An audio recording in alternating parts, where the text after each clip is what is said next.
Vimos en los videotutoriales sobre std-unique-ptr que es un puntero listo diseñado para poseer y administrar en exclusiva un recurso.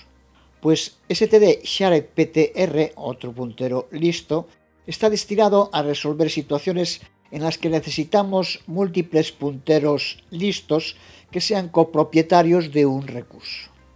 Esto significa que está bien tener múltiples std-shared-ptr apuntando al mismo recurso. Internamente, std-shared-ptr realiza un seguimiento de cuántos std-shared-ptr comparten el recurso. Hay que señalar que este seguimiento entre cada uno de los punteros compartidos tiene una repercusión en el rendimiento, que varía según el programa y el número de punteros, pero sin duda siempre más costosa que la de los punteros unique-ptr. Pero siempre que usemos std-shared-ptr, mientras que al menos uno de esos punteros apunte al recurso, el recurso no se desasignará, incluso si se destruyen los otros std-shared-ptr. Será solo cuando el último std-shared-ptr que administra el recurso quede fuera de alcance o se reasigne para apuntar a otra cosa, cuando el recurso al que apuntaban se desasignará. Al igual que std-unique-ptr, std-shared-ptr está definido en el header memory.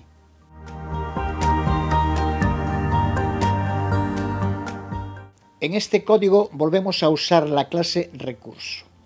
Observa cómo aquí creamos un puntero clásico y lo inicializamos con un objeto recurso asignado dinámicamente. Aquí configuramos un shared-ptr de nombre ptr1 e inicializado con el puntero tonto res.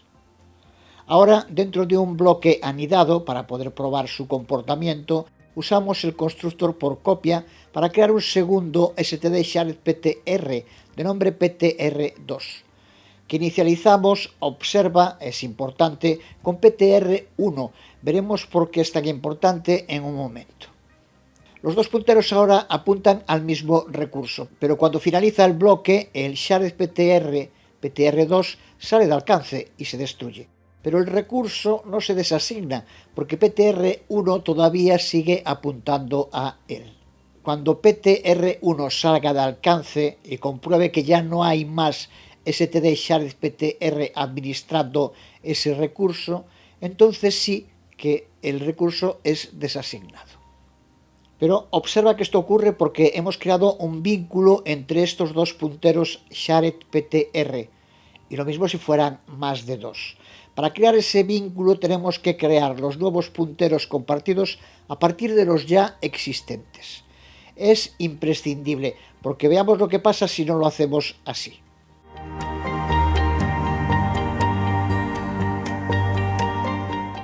Vemos cómo este programa muestra esta salida, pero termina fallando. La diferencia respecto a la versión anterior, que funcionaba correctamente, es que aquí creamos dos std-shared-ptr, pero independientes uno del otro, no existe un vínculo entre ellos. Y como consecuencia, a pesar de que ambos apuntan al mismo recurso, no se conocen, y cuando ptr2 sale de alcance aquí, no sabe que es copropietario del recurso y lo desasigna. Cuando luego ptr1 sale de alcance, le pasa lo mismo e intenta eliminar el recurso nuevamente. Así que tendremos un error al intentar desasignar un recurso que ya no existe. Y esto tenemos que evitarlo copiando los nuevos std-shared-ptr de los ya existentes.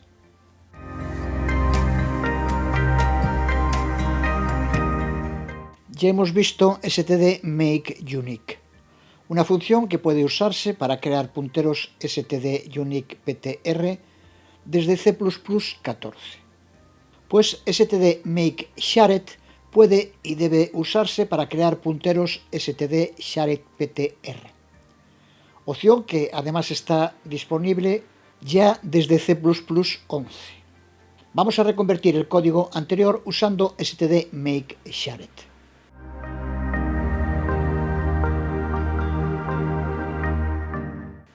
La única diferencia está en esta línea. Observa que ahora no empezamos creando un puntero tonto como antes, sino que creamos un puntero shared directamente inicializándolo con la llamada ASTD make shared, al que pasamos a su vez la inicialización de un objeto recurso sin necesidad de usar new.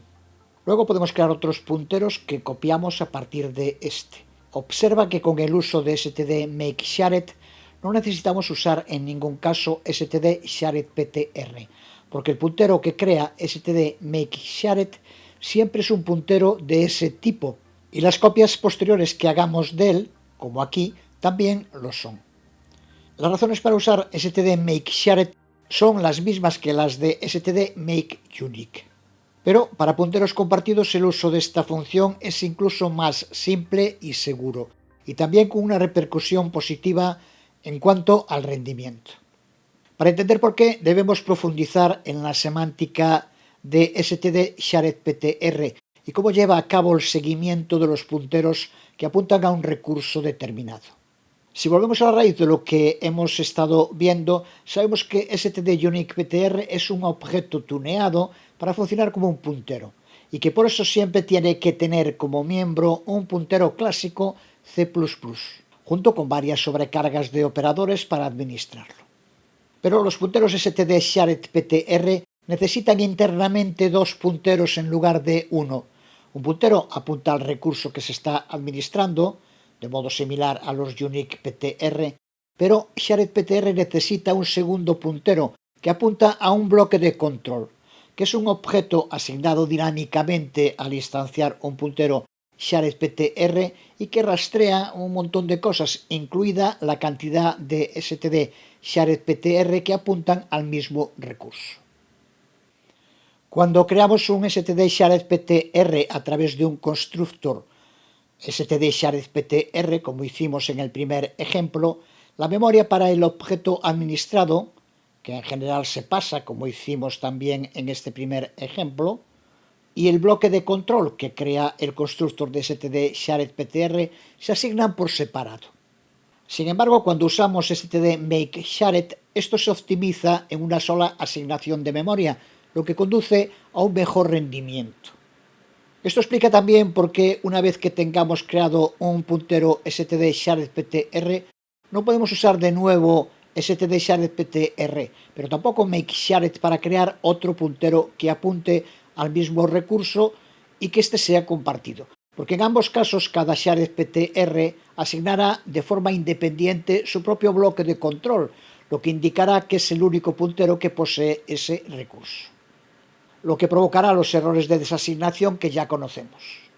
Por eso es necesario siempre clonar los std shared ptr, como hacemos aquí en los dos ejemplos, mediante la asignación por copia, con lo que nos aseguramos que los datos en el bloque de control se pueden actualizar adecuadamente para indicar que hay std shared ptr adicionales que administran conjuntamente el mismo recurso.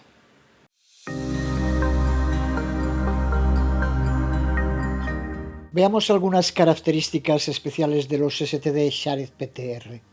La primera es que podemos crear un std shared ptr a partir de un std unique ptr, permitiendo que el contenido del std unique ptr se mueva a un puntero std shared ptr.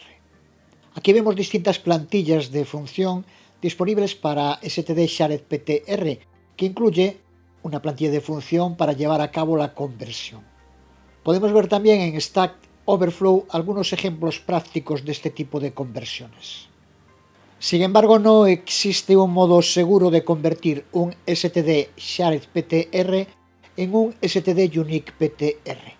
Esto significa que cuando creemos una función que devuelva un puntero listo, es mejor que devuelva un std unique ptr y luego, si es necesario, lo podemos convertir a std shared ptr, lo que no podríamos hacer al revés.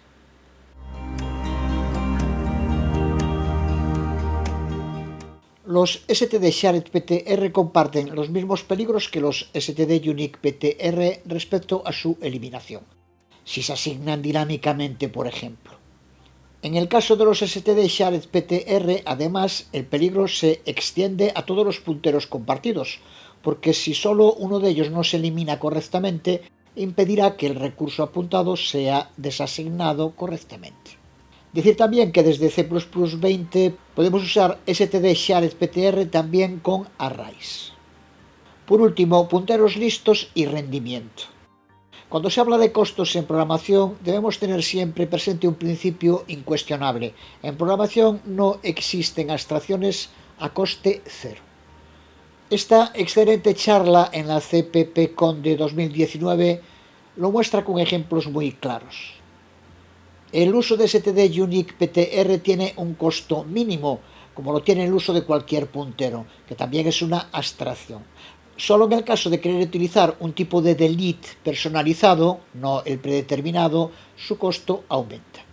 Pero en el caso de std shared ptr el costo es más considerable, por tener que usar dos punteros, por la tabla de control de la que acabamos de hablar, y el seguimiento necesario. En este otro vídeo lo explica en detalle y en su descripción indican que los punteros compartidos juegan un papel clave en la programación con C++ moderno, pero que tienen un precio provocado por la sobrecarga del objeto de control. Los punteros listos son, sin ninguna duda, una de las grandes aportaciones del C++ moderno, pero no siempre son la mejor opción. Eso siempre depende del proyecto y estudiando en detalle los pros y los contras de su uso, como con cualquier otra herramienta que queramos utilizar. Y sin olvidar que en programación toda capa de abstracción añadida siempre tiene un precio.